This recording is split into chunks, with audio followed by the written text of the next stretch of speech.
You know that feeling when you're just minding your own business, sipping coffee on your porch, and trouble comes rolling up your driveway like it owns the place? That's exactly how it started for me, on a crisp morning in Willow Creek, Texas, when a shiny black Cadillac Escalade license plate screaming HOA boss pulled up to my barn. Out stepped Linda Harper, the self-crowned dictator of the Pine Valley Homeowners Association, her bleach blonde pixie cut glinting like a warning flare, clipboard clutched like a scepter, heels stabbing my gravel path with every step. I'm Tom Wheeler, retired welder who's lived on this 5-acre patch longer than half these McMansions have been standing. That morning, I was nursing a mug of Folgers, watching the sun burn off the dew, when Linda marched up, her voice sharp enough to slice through my calm.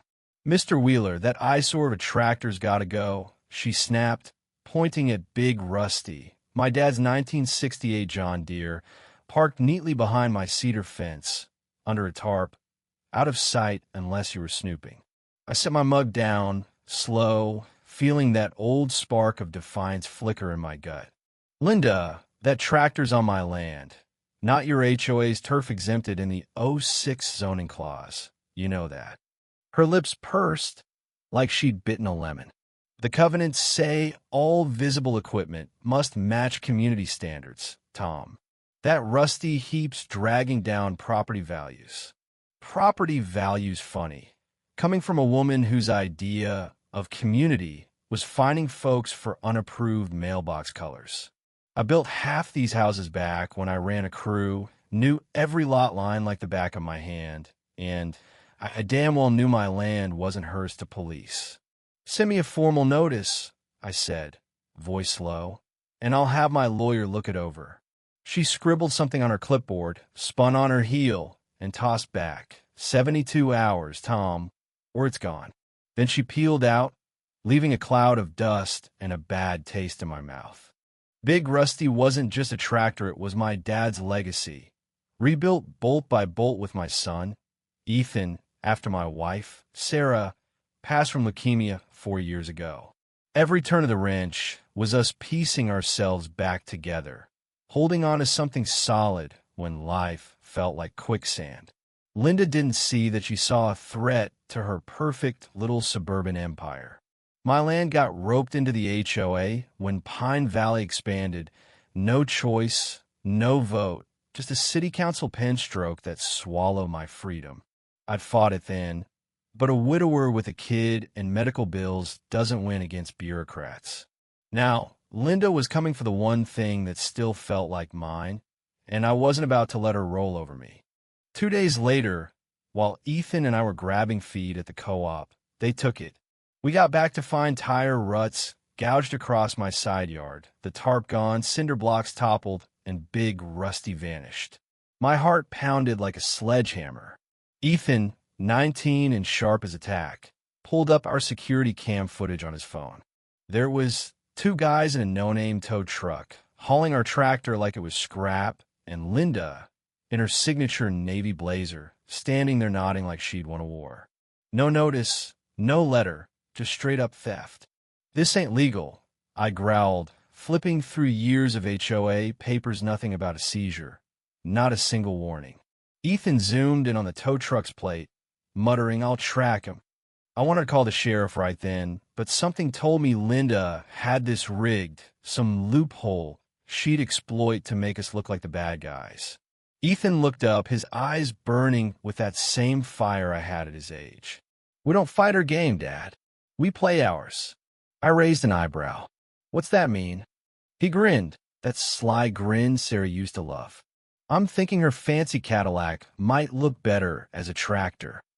I should have stopped him, told him we'd handle it in court, but the way Linda smirked as she stole my dad's memory lit something in me. Ethan had a plan, crazy but legal. Linda's SUV had been sitting at Mike's auto for weeks, unpaid repair bills piling up. Mike, an old buddy from my welding days, told Ethan she defaulted on the invoice. Under Texas law, that meant a mechanic's lien. Ethan bought the Cadillac fair and square, DMV papers and all. He spent nights in the barn, welding, grinding, turning that luxury SUV into something straight out of a fever dream. Jacked up chassis, monster tires, a plow blade welded to the front, and a hand-painted sign reading Linda's Lawnmower. It was absurd, brilliant, and most importantly street legal, registered as a converted agricultural vehicle, parked exactly where Big Rusty used to sit, just visible enough to make a point. The next week, I put on my best flannel and headed to the Pine Valley HOA meeting, held in a community center that reeked of bleach and bureaucracy. Linda sat at the head of the board table, her nameplate gleaming, President Linda Harper, typing furiously on her tablet like she was running a Fortune 500 company. I sat front row, hands clasped, waiting for my turn. When she called me up, giving me a measly 2 minutes, I stood, boots loud on the linoleum. "You stole my tractor, Linda," I said, calm but cutting. "No notice, no hearing, just sent your goons to take it." She barely looked up. The HOA removed non-compliant equipment, per subsection 4.2.1. I stepped closer. "You trespassed. You stole. That tractor's on my land, outside your rules, and you know it." The room got quiet, a few neighbors shifting in their seats. Linda's eyes flicked up cold. "We acted on complaints, Tom. You'll get a response in 30 days. 30 days like I was a kid sent to the principal's office." I walked out, feeling the eyes of the room on me, knowing this wasn't over. Ethan didn't come to the meeting, was too busy perfecting Linda's lawnmower. When I got home, he was in the barn, grease on his hands, sketching suspension mods. "She stonewall you?" he asked. I nodded. "Then we make her squirm," he said, and I saw it had fire wasn't just anger, it was purpose. This wasn't about a tractor anymore. It was about standing up to someone who thought she could bully a whole town into submission. Linda had fine neighbors for everything Mrs.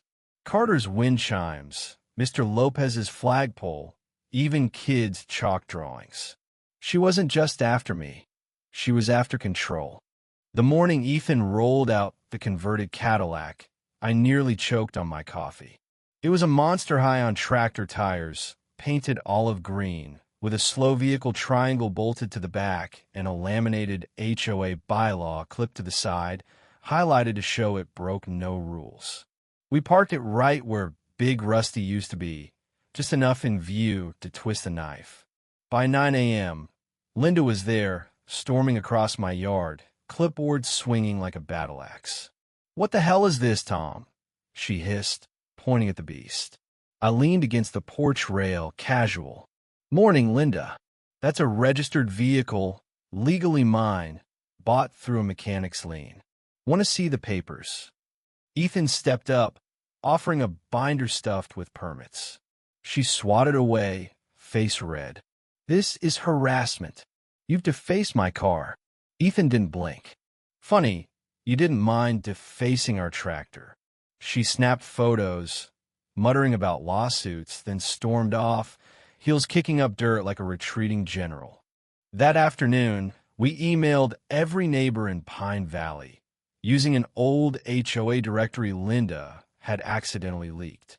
Attached were photos of her lawnmower, the security footage of her stealing Big Rusty, and a question: "If they can take my tractor, what's next your home? Your rights?" By night, replies poured in. Neighbors shared stories fines for unapproved shrubs, threats over holiday lights. A petition started, demanding the HOA board's dissolution under the charter's 60% rule.